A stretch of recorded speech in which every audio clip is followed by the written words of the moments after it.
কে?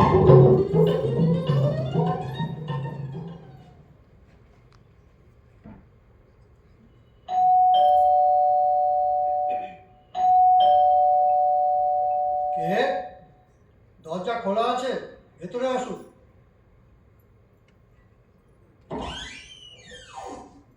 নমস্কার উকিল বাবু, আমি মিসেস রায় আপনাকে ফোন করেছিলাম। নমস্কার। ও, আপনি মিসেস রায়? বসুন বসুন। ধন্যবাদ। বলুন মাসিমা, কি ব্যাপার? হ্যাঁ, বলছি ব্যাপারটা আমাদের দাম্পত্য বিষয়। ওকে, একটু খুলে বলুন। উকিল বাবু, আমি বিবাহ বিচ্ছেদ চাই। বিবাহ বিচ্ছেদ? তাও আবার এই বয়সে? বিয়ের একটা বয়স হয় জানতাম, 18 বছরের নিচে বিয়ে করলে জানি জেলে যেতে হয়। বেশি বয়সে বিয়ে হলে বাচ্চা কাচ্চারও সমস্যা হয়, সেও জানি। কিন্তু ডিভোর্সের আবার বয়স হয় নাকি উকিল বাবু? না, মানে এই বয়সে ডিভোর্স? তা একা একা থাকবে? ছেলে মেয়ে নাকি কাজের মাসি, তার উপর ভরসা করে? সে আমি বুঝে নেব। আর মানসিক যন্ত্রণা সহ্য হয় না। এমন কি ঘটনা ঘটলো মাসিমা যে আপনি এই ডিসিশন নিলেন? বয়স কি আমার হয়নি, শুধু কি ওর? হ্যাঁ, মানে বয়সের সাথে ডিভোর্সের কোনো সম্পর্ক আছে বলে আমি আমার এই 18 বছরের প্র্যাকটিসে এমন কেস পাইনি। আর সত্যি কথা বলতে কি, শুনিও নি। শোনেননি তো শুনুন। মাসের মধ্যে 15 দিন কাজের লোকের ব্যামো, এই বেত শরীরের সব কাজ, তাতেও যদি মন পাওয়া যায়, সব সামলে বেলা 4টে খেয়ে উঠে একটু টিভি খুলবো, তাও সহ্য হয় না। কিপটে বুড়ো ফ্যানটাকে বন্ধ করে দিয়ে টিভিটাকে নিজের দিকে ঘুরিয়ে 6 চালিয়ে দেবে। একটু দিবানিদ্রা দিলে কি হয় বাপু? সেই কবেকার বস্তা পচা খেলা, তাও দেখা যায়। এর জন্য ডিভোর্স? না না, আরো ব্যাপার আছে উকিল বাবু। আমার হাতে মোবাইল দেখলেই তার মাথা গরম। মেয়েরা ছেলেরা নাতি নাতনিরা ফোন করে, কথা বলি, ব্যাস তার মাথা গরম। আমি বলি রাত দিন মোবাইল নিয়েই থাকি। মোবাইলে এই পয়সা ফুরিয়ে গেছে 2 দিন হলো। কার্ড করতে নান্টুর দোকানে গেছি। নান্টু মাথা ঝাঁকিয়ে সুর করে বলল, না না মাসিমা, কার্ড ভরা যাবে না, মেসোমশাই এসে হুমকি দিয়ে গেছে। পয়সা দেবে না, কি বেইজ্জতি। শুনুন কথা। তা আপনার কাছে পয়সা কড়ি থাকে না? উনি দেবেন আমার হাতে পয়সা? হাড় কৃপণ, পয়সার কথা বললেই বুড়ো ছন্দ কেটে বলে, সামান্য তো পায়েই পেনশন, টাকা ফালতু খরচ করে বাড়াবে না বলে দিচ্ছে টেনশন। ছেলে মেয়ে কজ, ওদের কাছে গিয়ে থাকলেই তো পারে। নাতি নাতনি নিয়ে শেষ জীবনটা কাটিয়ে দিন না। ও বাবা, সেও তো টাকার এপিট আর ওপিট। কেন? গিয়ে দাঁড়ালেই কাজের বাইরের ছুটির হিড়িক। ঠিকেটার ছেলের পা ভাঙে তো রান্নাটার দেশের বিয়ের ধুম লাগে। আর আমাকে পেয়ে ছেলের আবদার, মা আজ মোচার ঘন্ট, কাল কচুর শাক রাঁধতে হবে কিন্তু। রান্নার মাসি ওগুলো করে না, আর পারেও না। তার পারবে কেন? এসব রান্নার অনেক ঝামেলা আছে না। আর বৌমা আর ছেলে ঘুম থেকে উঠে পড়িমড়ি করে ছোটে অফিসে, আর নাতনি স্কুলে। বিকেলে নাচের ক্লাস, জিম, রাতে আবার ইংরেজি চ্যানেলের ধুম। ফাঁকে ফাঁকে নাতনির পোগো নাকি ছাই। ডিভোর্স ছোঁয়ার জো আছে। নিজের ঘরেই পরবাসী, আবার পরের ঘর। ছেলের ঘর আবার পরের ঘর নাকি? ও আপনি বুঝবেন না। ওই যে বলে না, আপনের চেয়ে পর ভালো, আর পরের চেয়ে জঙ্গল। আমি জঙ্গলে গিয়েই থাকবো। জঙ্গলে টিভি কোথায় পাবে? হ্যাঁ, সেটাও তো একটা সমস্যা। না না, আমি বাড়িতেই থাকবো, একতলা দোতলা করে। ঠিক আছে, আপনার স্বামীর সাথে একটু কথা বলতে হবে এই ব্যাপারে। ঠিক আছে, ব্যাপারটা একটু দেখবেন উকিল বাবু। যত তাড়াতাড়ি হয় ততই ভালো। আজ তবে উঠি। নমস্কার। নমস্কার মাসিমা। জয় বিপদ না আসেনি মা, চলি।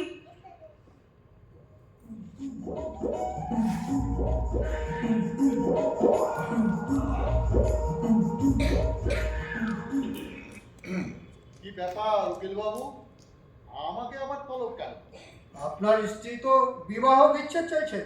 বেশ তো, বুঝবে কিছুদিন পর, লেটা চুপবে। আপনাদের তো 1 বছর আলাদা থাকতে হবে সেপারেশন, অন্তত 1 বছর না থাকলে ডিভোর্স হয় না, জানেন তো? শুনতে পাচ্ছ? এর আগে তো কাউকে ডিভোর্স পিছনে যারা তারা শুনতে পাচ্ছ? তাই জানিও না, এইবার জানি। আপনার আপনার গিন্নি তো বাড়ি ছেড়ে যেতেই চাইছেন না। একই বাড়িতে উপরতলা নিচতলা করে থাকতে পারেন, না হলে আপনি যদি অন্যত্র থাকতে চান। কি? আমি থাকবো অন্যত্র আর বুড়ি এ বাড়িতে রাজত্ব করবে? এ বাড়ি শ্বশুর মশাই যৌতুক হিসেবে দেননি, আমার পয়সায় করা কষ্টার্জিত সম্পত্তি। হ্যাঁ, হ্যাঁ, আমি তো ডিভোর্সের কথা বলিনি, ওই উঠিয়েছে। ঠিক কোথায় সই করতে হয় বলে দিই, দিন পেঁচাল পারে, উফ, আর ভালো লাগে না।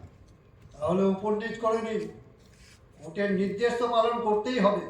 আর মাসে মাসে মাসোহারা দিতে হবে, কিন্তু মাসের প্রথমে রোজগারের অর্ধেক। হ্যাঁ, ঠিক আছে ঠিক আছে। রোজগারের অর্ধেক? অমনি কি উকিল বাবু? হ্যাঁ, এটাই নিয়ম। ও ঠিক আছে ঠিক আছে, দেবো। বুড়ির শখ যখন ডিভোর্স দেবে দেবো। চলি, নমস্কার। নমস্কার।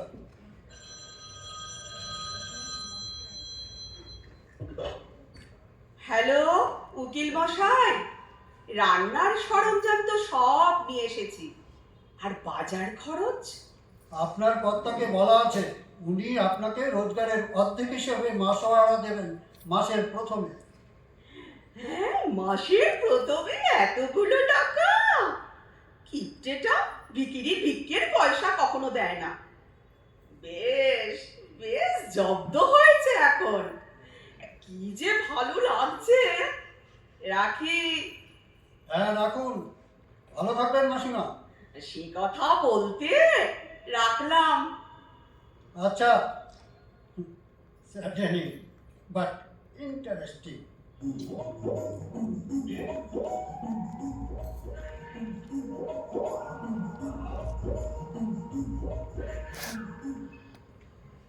না, আর ভালো লাগছে না। বেশ কয়েক মাস তো হলো, আর বুড়োটাও কম যায় না। কি খাচ্ছি, কি করে দিন কাটাচ্ছি, একবারও কি খোঁজ টোজ রাখে? নিজে তো বেশ ফুর্তিতেই আছে। আহ, কি রান্না করছে লক্ষ্মী, একেবারে গন্ধে মম করছে। মনে হয় গোবিন্দভোগ চালের খিচুড়ি হচ্ছে আজকে। বেশ ঠান্ডা পড়েছে না? লক্ষ্মীরও আজকাল সাজসজ্জা কেমন বেড়ে গেছে দেখতে পাচ্ছি, চোখে পড়ারই মতো। একদিন ডেকে আচ্ছা মতো, ও ও মা, ও ওই তো লক্ষ্মী। এই লক্ষ্মী, লক্ষ্মী, কি রে ডাকছি শুনতে পাচ্ছিস না? আপনি বলেন। কি রে, আজকাল তোর ছেলের পা ভাঙে না? গ্রামে আধার কার্ডে ডাক পড়ে না? একদিনও তো কামাই দিতে দেখি না তোকে এখন। এখন সময় নাই কথা বলার, দোকান ছুটছি খিচুড়ি বসিয়ে। মেসোমশাই পাপড় আনতে ভুলে গেছেন। চিত্রাহার এক ফুল দোমালে দেখছেন, টিভি ছেড়ে উঠবেন না, তাই তো আমাকে ছুটতে হচ্ছে। কিছু বলার থাকলে ফোনে বলেন পরে। বুড়ো চিত্রাহার দেখছে, এক ফুল দো মালি। কি জানি বাবা, বুড়ো বয়সে আবার ভীমরতি ধরলো নাকি? না না না না না, আমারই কোথায় ভুল হচ্ছে। ছি ছি ছি ছি, কিন্তু লক্ষ্মীটা কেমন যেন দেমাকি হয়ে উঠেছে। কথা বলার সময় নেই, ঠাট বাটও বেড়েছে দেখছি। এখন আবার একটা বড় ঝোলা কাঁধে নিয়ে আসেন। জিনিসপত্র সব লোপাট হয়ে যাচ্ছে না তো? গত 40 বছরের মায়া ভরা সংসার আমার। একদিন কর্তা যখন থাকবেন না, গিয়ে দেখে আসতে হয়। কিছু যদি লটর পটর কেস হয়, তাহলে লক্ষ্মী আমি তোকে মেরে তারপর নিজে মরবো। এই আমি বলে দিলুম।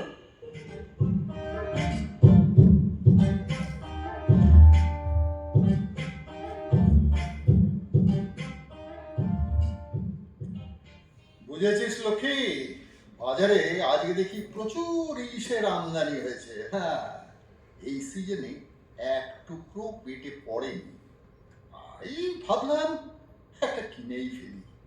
ওজনটাও খারাপ না রে, 1 কেজি 200। এত ইলিশ কি খাবো মেসোমশাই? আমি তো এক টুকরো। চুপ কর। গিন্নি ইলিশ ভালোবাসে, যা খরচের বহর মাসের প্রথমে। এখন কি আর ওর ইলিশ কেনার পয়সা আছে? উমা, আপনারা না? ওর আবার কোলেস্টেরল হাই, ইউরিক অ্যাসিডও বেশি। একে তো বড়, তার মধ্যে আবার ইলিশ। চাকে সিজনে এক আধবার খেলে কিচ্ছু হবে না। না, আপনারা না মেসো? চুপ করলি? কখন থেকে আপনারা না বলেই চলেছে। আপনারা না কি শুনি? না, মানে বলছিলাম আপনারা তো এখন আলাদা থাকেন। এই আলাদা হওয়া। তোর এ ব্যাপারে নাক গলানোর কি আছে রে? যা ওপরে নিয়ে যা মাছটা, কেটে কুটে এনেছি, তোরও ঝামেলা কমিয়ে এনেছি। যা যা। আরে শোন, এ কি আর স্বাদ করে এনেছি? সিজন চলে গেলে সারাক্ষণ কথা শোনাবে না, মানে আগে তো শোনাতো। আর ইলিশটাও রাঁধেও ভালো। যা। কথা শোনাবে কেন? তোমরা তো এখন আলাদা। হারাম যাবে, বেশি কথা বলে।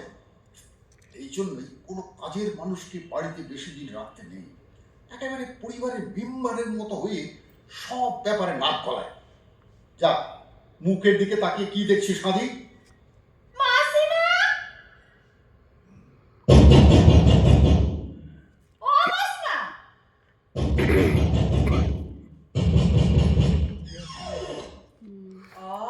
তুই কি ব্যাপার? ইলিশ মেসো পাঠালো গো, সঙ্গে কচুর শাক পুইটাটাও আছে। রাখ বেসিনের নিচে। এই মাছের হাত কোথাও লাগাবি না। কচুর শাক, বেতো শরীরে হাঁটু মুড়ে বসতে পারি না, জানে না? আর তাছাড়া মাসের শেষে সর্ষের তেল কোথায়? মেসো শাক কাটিয়ে এনেছে, আর এই নাও তেল। বাবা, কি দিমাগ! একটু দাঁড়িয়ে কথা বলা যায় না? একটু দাঁড়ালে কি হতো? কাজ দেখাচ্ছে। কাজের মাসি, এখন আবার রান্নারও মাসি। প্রমোশন হয়েছে তো। পাড়ায় পাড়ায় কি যে বলে বেড়াচ্ছে কে জানে।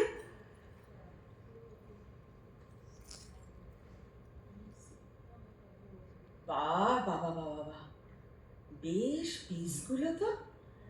আর মাছটাও বেশ বড় ছিল। আচ্ছা, আচ্ছা, মাথাটা কচুর শাক দিয়ে করব, 2 টুকরো করব পুঁই শাক দিয়ে, আর বাকি টুকরোগুলো দই সর্ষে। না না না না না, বাকি কালো জিরে, কাঁচা লঙ্কা, বেগুন বা কাঁচা কলা দিয়ে। এই হালকা রান্নাটা আবার ওনার খুব প্রিয়। কিন্তু এই গরমে ইলিশ খেলে আবার ওনার শরীর খারাপ করবে না তো? ওর তো আবার সুগার, প্রেশার সব বেশির দিকে। আমি অবশ্য সেদিন মল্লিক ল্যাবে ফোন করে সব জেনেছি। তবে সিজনে একদিন অনিয়ম হলে কিছু হবে না। সারা বছর তো আর অনিয়ম করছে না। ঘরেতে ভ্রমর এলো গুনগুনিয়ে, ঘরেতে ভ্রমর এলো গুনগুনিয়ে, আমারই কার কথা সে যায় শুনিয়ে।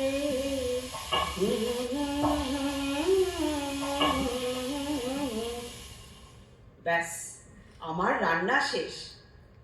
কতদিন ভাত বেড়ে একসাথে বসে খাওয়া হয় না। যাই যাই দেখি, বুড়ো হয়তো আমার জন্য চুপি চুপি অপেক্ষা করছে। না হলে আজকে হঠাৎ ইলিশ মাছ কিনে একটু দর্শ হইল না। আমি খাবার বেড়েই তো এনেছি। নিজে বেড়ে কোনোদিন খেয়েছো? আগে বলা হতো আমি বেড়ে খেতে পারি না, এখন তো দেখি বেশ। কি করব, এই গত কয়েক মাস তো নিজেই দুবেলা বেড়ে খেয়েছি। হ্যাঁ হ্যাঁ, সে তো চেহারা দেখেই বোঝা যাচ্ছে। কেন লক্ষ্মী বেড়ে রেখে যেতে পারে না? খেতে বসে আমার রান্না নিয়ে তো দুবেলা বাজ পড়তো। পাড়ার লোকজন কানে আঙ্গুল দিয়েও শুনতে পেত আমার অপদার্থতার কথা। কতদিন কতদিন আবার কায়দা করে শোনানো হতো নিজেই রান্না করব, দরকার হলে রান্নার লোক রাখবো। ভালো ভালো রান্না খেয়েই তো এই চেহারা হয়েছে কদিনে। তোমার থালাটাও তো নিয়ে এলে পারতে। কতদিন পাশাপাশি বসে একসাথে খাওয়া হয়নি, কতদিন আর বাঁচবো? অনেক তো হলো। কি হলো? চোখে ড্রপ দাওনি? জল পড়ছে তো। তা তুমিও তো মনে হয় দাওনি। যাও, তোমার থালাটাও নিয়ে এসো।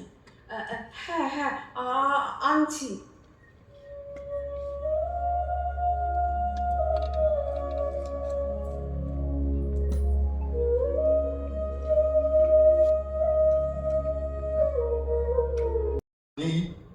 সব দূরে দূরে, আজ কেমন করে যেন মনের দূরত্ব অনেকটাই হয়ে গেল। কেউ নেই। তুমিও কি আমার কাছ থেকে দূরে সরে থাকতে পারবে মালতী? আমিও কি পেয়েছি। ও মা, একা একা কি বিড়বিড় করছো? ও, নিয়ে এসেছো? বেশ বেশ, বসো বসো, এই আসনটাতে বসো। হ্যাঁ হ্যাঁ হ্যাঁ। আরে আরে আরে, দাঁড়াও দাঁড়াও, আমি পেতে নিচ্ছি তো। কতদিন পরে তোমার হাতের রান্না খাচ্ছি গো। কতদিন পর আমরা পাশাপাশি বসে একসাথে খাচ্ছি বলো তো। আর অভিমান নয়, আর অপনিচ নয়, নয় আর দূরে দূরে। এখন থেকে শুধু পাশাপাশি। হ্যাঁ গো, শুধু পাশাপাশি। তুমি আছো আমি আছি পাশাপাশি।